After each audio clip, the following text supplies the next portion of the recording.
কদিন ধরে ডমিনোজের জিঙ্গি পার্সেল খাওয়ার খুব ইচ্ছা হয়েছিল, কিন্তু বাবা আমি তো কিনে খাবো না, আমি একটু বানাবো।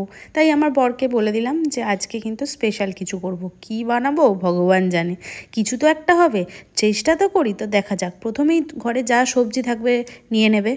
আমি এখানে যা টুকটাক ছিল, বাঁধাকপি আর ক্যাপসিকাম, তারপরে গাজর, তারপরে কর্ন, আমার কাছে যা ছিল সব কিছু কেটে নিয়েছি বাবা।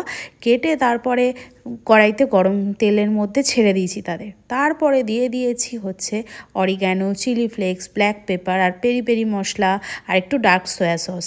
তো সব কিছু দিয়ে একটু নাড়িয়েছি। হ্যাঁ, নুনটা আর আমি বাবা একটু মিষ্টি খাই, তোমরা জানো আমার রান্না যারা দেখো, তো আমি একটু মিষ্টিও দিয়ে দিয়েছি।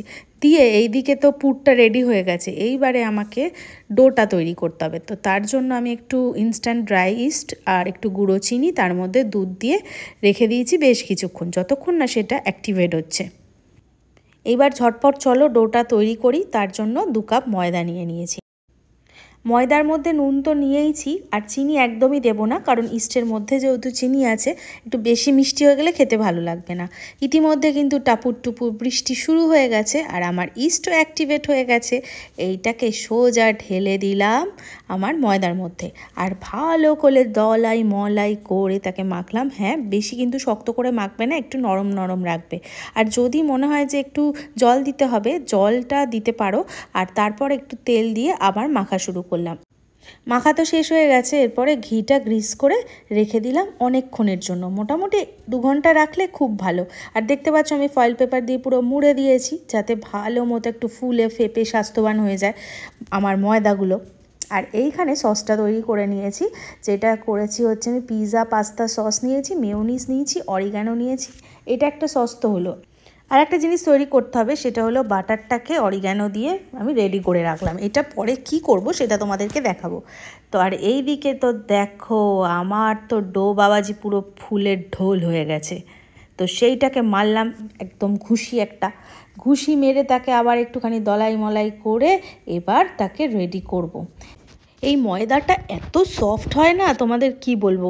মানে এই যে এখন আমি হাত দিয়েছি, মানে একদম তুলতুল করছে ময়দাটা। তো এর মধ্যে একটা কাজ করেছি, আমার কাছে চিজ ছিল, সেটাকে গ্রেট করে রেখেছি। ব্লক চিজ হয় আমুলের, আমার কাছে ওটাই ছিল, তো ওটা গ্রেট করে রেখে দিয়েছি। সবকটা লেচি ধীরে ধীরে করে তারপরে বেলে তার উপরে ওই যে সসটা বানিয়েছিলাম ওইটা তো দিয়েছি, ওইটা স্প্রেড করে দিয়েছি, তার মধ্যে চিজ দিয়েছি, তার ওপরে দেব পুর। আমি যেভাবে করছি সেইভাবেও করতে পারো। আমার হয়তো কাজে সেরকম পারফেকশন আসেনি, কিন্তু তোমরা একটু ঠিকঠাক করো। আমি তো প্রথমবার করেছি, হয়তো সেরকম হয়নি, এর পরের বার নিশ্চয়ই ঠিকঠাকভাবেই করব। কিন্তু যাই হোক, তোমাদের আমি প্রসেসটা জাস্ট বলে দিলাম, তোমরা তোমাদের মতো করো। তো এখানে দেখো মোটামুটি একটা শেপে এনেছি, আমি অত পটু নই গো, তাই আমার ভুল ত্রুটি একটু ক্ষমা করে দিও। আর এই জিঙ্গি পার্সেল কিন্তু আমি আজকে এয়ার ফ্রায়ারে তৈরি করেছি। তো প্রথমে দিয়েছিলাম 180-তে 20 মিনিটের জন্য, তারপরে দেখলাম যে না, আর একটু কমিয়ে দিতে হবে, তারপরে দিয়েছি 160-এ 20 মিনিটের জন্য। আর ওইগুলো দিয়েই না এয়ার ফ্রায়ারে ওপর দিয়ে আমি ওই যে বাটারটা তৈরি করেছিলাম ওটা গ্রিস করে দেবে। ওতে খেতে না ভীষণ টেস্ট হয় আর একটা কালার আসে। তো আমি হয়তো অতটা ভালো করতে পারিনি, বারবার বলছি, কিন্তু খেতে বিশ্বাস করো ভীষণ টেস্ট হয়েছিল। দেখতে হয়তো পারফেক্ট হয়নি, কিন্তু খেতে দারুণ হয়েছিল। তোমরা অবশ্যই কিন্তু ট্রাই করো।